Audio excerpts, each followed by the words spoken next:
Some players did end up getting a few $100 or $1,000 or $2,000 a year, something like that at the time, and a little bit more, some of the top ones. But what caused the old black leagues to fade away was when Jackie Robinson got on in 1955, the next year, another was added to the other league, and little by little they kept taking some of the top black players and putting them into the white leagues, and got away with it, and it stuck. Detroit Tigers, by the way, was one of the last teams to ever put a black player on it. But the blacks population started, they knew their top players, and as they got into white teams, they kept going to the ballparks to see their top players, their heroes, and so on and so forth, play with the whites.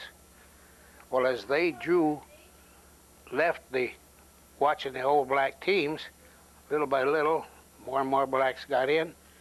The black population followed their heroes.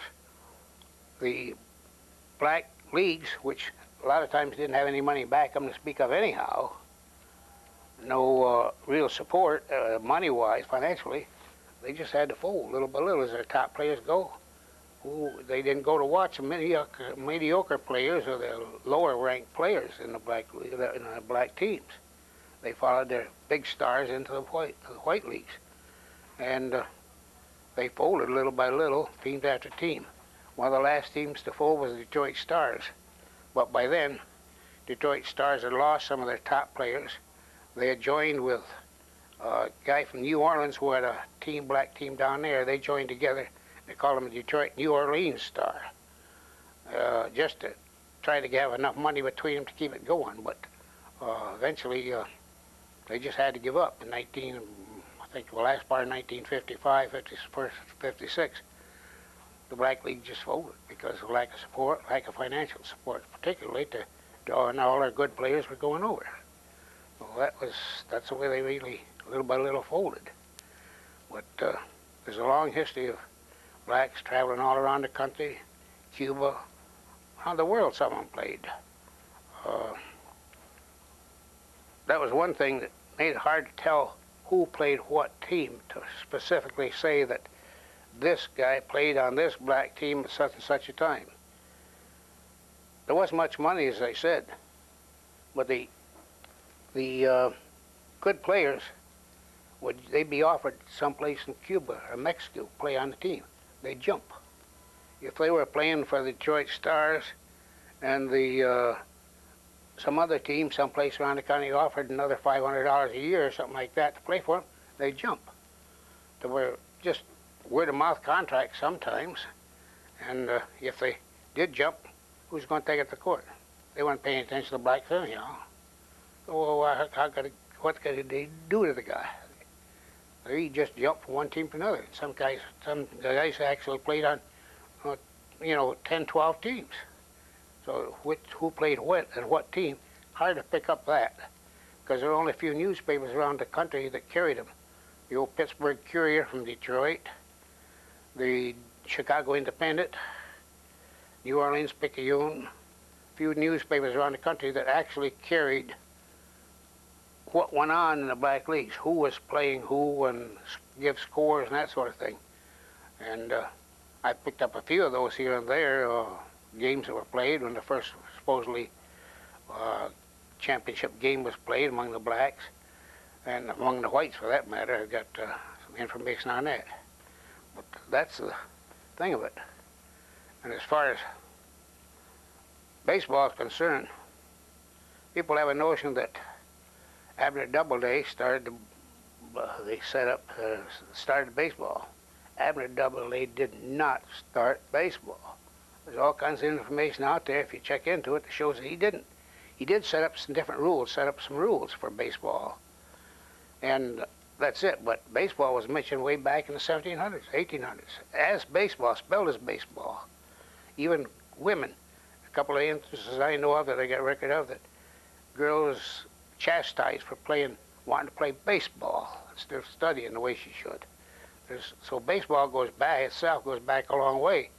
But it wasn't until Abner Doubleday here took it over, and since the word set up some regular rules that, which are they're a heck of a lot different rules than they have nowadays. And they play with a little different equipment some than nowadays. But that's when baseball itself started. In fact, there's one place in the Bible that mentions baseball, or mentions ball, not baseball. Because I got to wondering one time, I says, where did baseball actually start? And I was checking into it all I could, back into England and that sort of thing. I got an idea one time, I'll check the Bible, see if it mentions anything in there about a ball or something. One verse does. I shall certainly toss and throw thee like a ball. Well, if somebody tossing a ball around, you can be doggone sure somebody out there with a stick chasing it or hitting at it or something like that. What's that? That's the beginning of baseball. In the sense of the word, actually, just getting tossing the ball out and chasing it or hitting it with a stick or playing catch, that's fundamentals of baseball. So it goes back a long ways. I mean, a ball, and although it wasn't called baseball way back then, at least it was a ball and called a ball. So there's a lot of the history right there and where we got started and where some of the other things got started. But to this day, the our gallery, I think, would be different and was started out to be different than others in the sense of the word, because we weren't picking just stars. We were picking teams, and no team can exist with one or two stars. You got to have backups here and there around the field and so on. No matter what the rules are, you got to have catchers out there to catch them. You got base men and this, so on. So you can have an all-star pitcher, unless he strikes out everybody, he's not going to win many games because somebody's going to get hit. And the ball goes out there in the field, nobody out there to catch it. But we were taking people who actually formed the background. Willie Mays came from a black team, so a lot of our first good black players, white good league players were blacks that got started, got their foothold in the black leagues. Well, they can play, and could play all the time. They could play as good as the whites, but they never given a chance. And that's history. It's not only black history, it's American history, it's sports history. And so it should be documented as such, and I think that they should just show it more. Well, that's sort of a thing in a nutshell, or a couple of nutshells, whatever. But it's what we how we got started, actually just from an idea Elmer had to interview and write about players, sportsmen that were in the shop, that had given up on sports, and except it might be a part-time hobby, and we're working in the shops around. We found them at Ford's, we found them at General Motors, found them driving taxi cabs and other places. One guy that we interviewed is driving a taxi cab, he got shot, ended up getting shot. A couple of years after we talked to him, driving a taxi. They were from all walks of life in the sense of the word now, but some of the old black players got pretty rich, become well known in the business and so on and so forth. I mean, but they were doggone good black players at the time. I played with the black leagues. So, I remember one time Elmer and I was down in Asheville, Kentucky, and with a whole bunch of black players at a reunion and so on and so forth.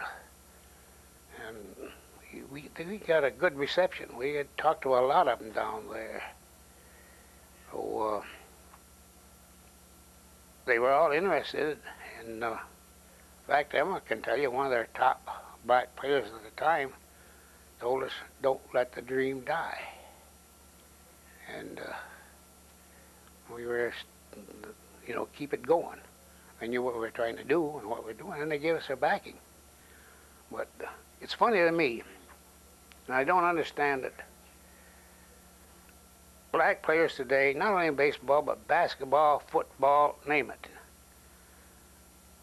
Not maybe in golf so much or tennis, but they're coming along. A lot of them are millionaires, multi-millionaires. They seem to have forgotten or don't give a damn where the history, the background of these guys, the guys that got them in there. If the first man hadn't got in, there wouldn't be any in today. Somebody had to be the first one. somebody had to start somewhere, get the blacks integrated with the whites. But they've forgotten about it.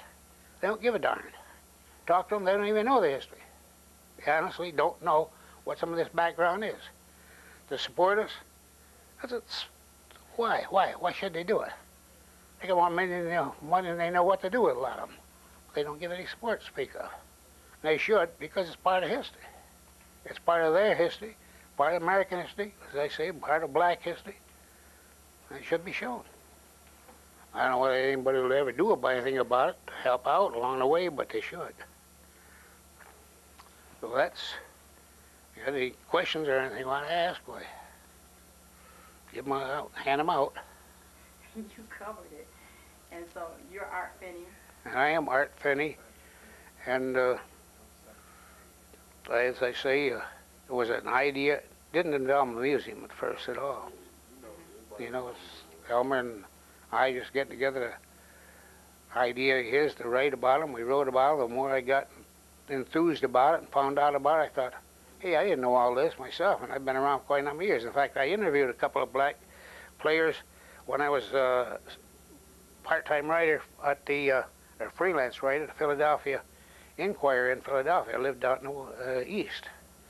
And I interviewed different ones at the time on different things, and but I didn't put the whole thing together. And, you know, in my mind, it was a guy was a guy. He played for the team, and that was it.